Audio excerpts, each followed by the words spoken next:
जय श्री कृष्ण। आज नवरात्रि मैया के शुरू हो चुके हैं। तुम नवरात्रि की कथा सुनेंगे। जय अम्बे मैया की जय। इस व्रत में उपवास या फलाहार आदि का कोई विशेष नियम नहीं है। प्रातःकाल उठ के स्नान करके मंदिर में जाकर या घर पर ही नवरात्रों में दुर्गा जी का ध्यान करके ये कथा पढ़नी चाहिए। कन्याओं के लिए व्रत विशेष फलदायक है। श्री जगदम्बा की कृपा से सब विघ्न दूर हो जाते हैं।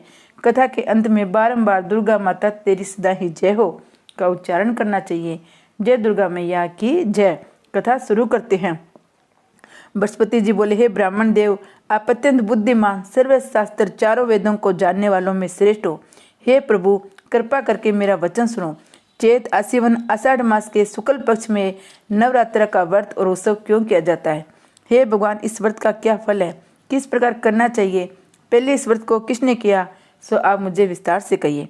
बृहस्पति जी का ऐसा प्रश्न सुनकर ब्रह्मा जी कहने लगे, हे बृहस्पति, प्राणियों के हित करने की इच्छा से तुमने बहुत ही अच्छा प्रश्न किया है। जो मनुष्य मनोरथ पूर्ण करने वाली दुर्गा महादेवी सूर्य और नारायण का ध्यान करती हैं, वे मनुष्य धन्य हैं। ये नवरात्र व्रत संपूर्ण कामनाओं को पूर्ण करने वाला है। इसके करने से पुत्र चाहने वाले को पुत्र, धन चाहने वाले को धन, विद्या चाहने वाले को विद्या और सुख चाहने वाले को सुख मिलता है। इस व्रत के करने से रोगी मनुष्य का रोग दूर हो जाता है। कारागार में बंद मनुष्य बंधन से छूट जाता है। मनुष्य की संपूर्ण संपत्तियां उसके घर में आकर स्थित हो जाती है। बंध्या और काक बंध्या को इस व्रत के करने से पुत्र उत्पन्न होता है। समस्त पापों को दूर करने वाले इस व्रत के करने से ऐसा कौन सा मनोरथ है जो सिद्ध नहीं हो सकता? जो मनुष्य इस अलभ्य देह को पाकर श्री नवरात्र का व्रत नहीं करता, वह अनेक दुखों को भोगता है। उस देह को छोड़ने के बाद भी नरक में जाता है। यदि व्रत करने वाला मनुष्य सारे दिन का उपवास न कर सके तो एक समय भोजन करे। उस दिन बांधों से नवरात्र व्रत की कथा का श्रवण करे।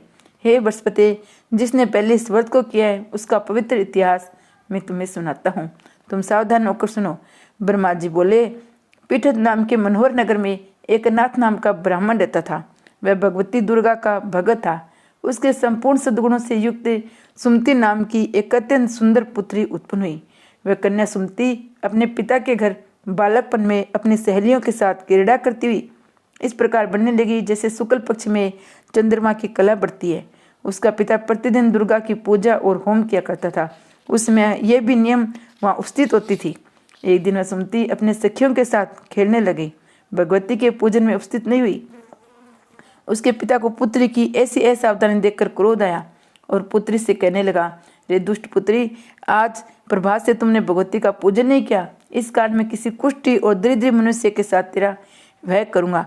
इस प्रकार कुपित पिता के वचन सुनकर सुमति को बड़ा दुख हुआ और पिता से कहने लगी, हे पिताश्री, मैं आपकी कन्या हूँ तथा मैं आपके सब तरह से अधीन हूँ।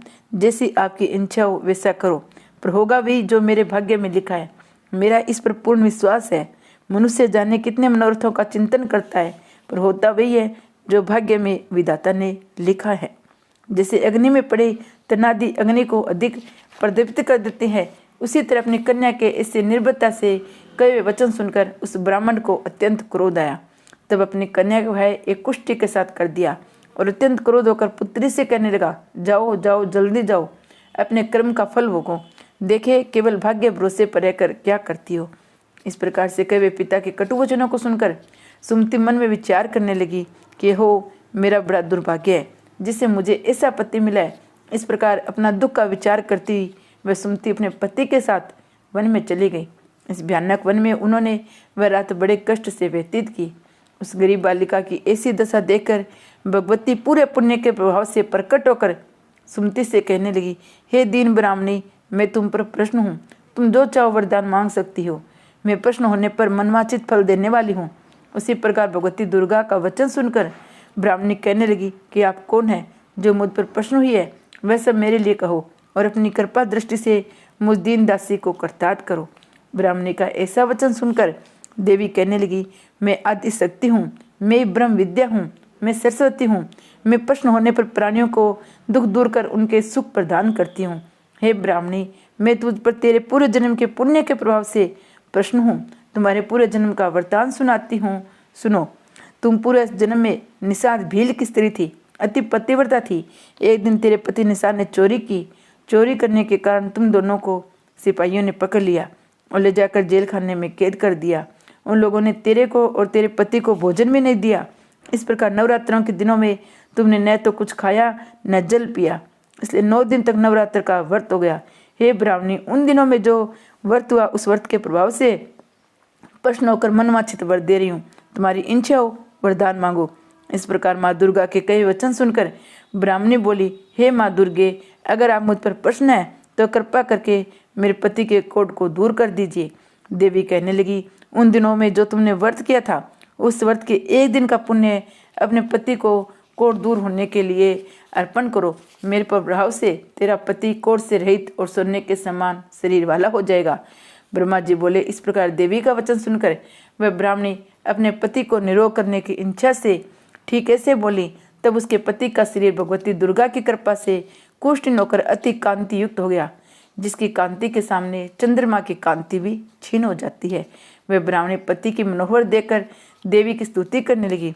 हे माँ दुर्गे, आप दुर्गति को दूर करने वाली, तीनों जगत को संताप हरने वाली, समस्त दुखों को दूर करने वाली, रोगी मनुष्य को निरोग करने वाली, प्रसन्न होने पर मनवांछित वस्तु देने वाली, दुष्ट मनुष्यों का नाश करने वाली हो।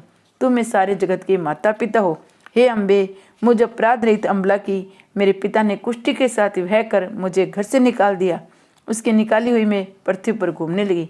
आपने मेरा इस आपत्ति रूप समुद्र से उद्धार किया है। आपको मैं बारंबार प्रणाम करती हूँ। मुझ दिन की रक्षा करो माँ। ब्रह्मा जी बोले, हे बृहस्पति, इस प्रकार उस सुमति ने मन से देवी की बहुत स्तुति की। उससे की स्तुति सुनकर देवी को बहुत संतोष हुआ। फिर ब्राह्मणी से कहने लगी, हे ब्राह्मणी, तेरे उदालक नाम का अति बुद्धिमान, कीर्तिवान, जितेंद्रिय पुत्र सिंगरी होगा। ऐसा कहकर वह देवी उस ब्राह्मणी से फिर कहने लगी, हे ब्राह्मणी, और जो कुछ तेरी इच्छा हो मनवांछित वस्तु मांग सकती हो। ऐसा भगवती दुर्गा माँ का वचन सुनकर सुमति बोली, हे भगवती दुर्गे, अगर आप मेरे ऊपर प्रश्न है तो कृपा कर मुझे वह नवरात्र विधि बताइए, जिसके करने से आप प्रश्न होकर मनवांछित फल देती है। इस प्रकार ब्राह्मणी के वचन सुनकर माँ दुर्गा कहने लगी, हे ब्राह्मणी, मैं तुम्हारे लिए संपूर्ण पापों को दूर करने वाली नवरात्र विधि की व्रत की विधि बताता हूँ, जिसके सुनने से तमाम पापों से छूटकर मोक्ष की प्राप्ति हो जाती है। आश्विन मास के शुक्ल पक्ष की प्रतिपदा से लेकर 9 दिन तक विधि पूर्वक व्रत करे। यदि दिन भर का व्रत न कर सके तो एक समय भोजन करे। पढ़े लिखे ब्राह्मणों से पूछकर कलश स्थापना करे, फिर वाटिका बनाकर उसको प्रतिदिन जल से सिंचे। महाकाली, महालक्ष्मी, महासरस्वती इनकी मूर्तियां बनाकर उनकी नित्य विधि से पूजा करे। पुष्पों से विधि पूर्वक अर्घ्य दे। बिजोरा के फूल से अर्घ्य देने से रूप की प्राप्ति होती है। जायफल से कीर्ति, दाग से कार्य की सिद्धि एवं सुख संपत्ति आती है। आंवले से सुख और कीर्ति, केले से भूषण एवं पुत्र की प्राप्ति होती है। इस प्रकार फलों से अर्घ्य देकर यथा विधि हवन करे। खांड, घी, गेहूं, सेहोद, जौ, बेल, बिल्लव, नारियल, दाख और कदम इसे हवन करे। गेहूं होम करने से लक्ष्मी की प्राप्ति होती है। खीर व चंपा के पुष्पों से धन, पत्तों से तेज और सुख की प्राप्ति, कमल से राज समान, खांड, घी, नारियल और जौ और तिल इनसे फूलों से होम करने पर मनवांछित वस्तु की प्राप्ति होती है। व्रत करने वाला मनुष्य इस विधान से होम कर आचार्य को अत्यंत नम्रता से प्रणाम कर व्रत की सिद्धि के लिए उसे दक्षिणा दे। इस महाव्रत को इस विधि के अनुसार जो कोई करता है उसके सारे मनोरथ पूर्ण हो जाते हैं। इसमें तनिक भी संशय नहीं है। इन 9 दिनों में जो कुछ दान आदि दिया जाता है उसका करोड़ों गुना पुण्य मिलता है। इस नवरात्र के व्रत के करने से ऐसे में यज्ञ का फल मिलता है। हे ब्राह्मणी, इन संपूर्ण कामनाओं को पूर्ण करने वाले उत्तम व्रत को तीर्थ, मंदिर अथवा घर में ही विधि के अनुसार करे। ब्रह्मा जी बोले, हे बृहस्पति, इस प्रकार ब्राह्मणी के व्रत की विधि बताकर देवी अंतर्ध्यान हो गई। जो मनुष्य या स्त्री इस व्रत को भक्ति पूर्वक करता है वह इस लोक में सुख पाकर अंत में दुर्लभ मोक्ष को प्राप्त होता है। हे बृहस्पति, ये दुर्लभ व्रत का महत्व मैंने तुम्हारे लिए बताया है। ब्रह्मा जी कहने लगे, हे ब्राह्मण, आपने मुझ पर अति कृपा की जो अमृत के समान इस नवरात्र व्रत का महत्व सुनाया।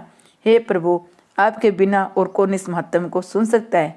ऐसे बृहस्पति जी के वचन सुनकर ब्रह्मा जी बोले, हे बृहस्पति, तुमने सब प्राणियों के हित करने वाली इस अलौकिक व्रत को पूछा है, इसलिए तुम धन्य हो। ये भगवती शक्ति संपूर्ण लोगों को पालन करने वाली है। इस महादेवी के प्रभाव को कौन जान सकता है, अर्थात कोई नहीं जान सकता। जय दुर्गा माता की जय। जय अम्बे मैया की जय। माता के नवरात्र व्रत करने से माँ सारी इच्छाएं पूर्ण करती है।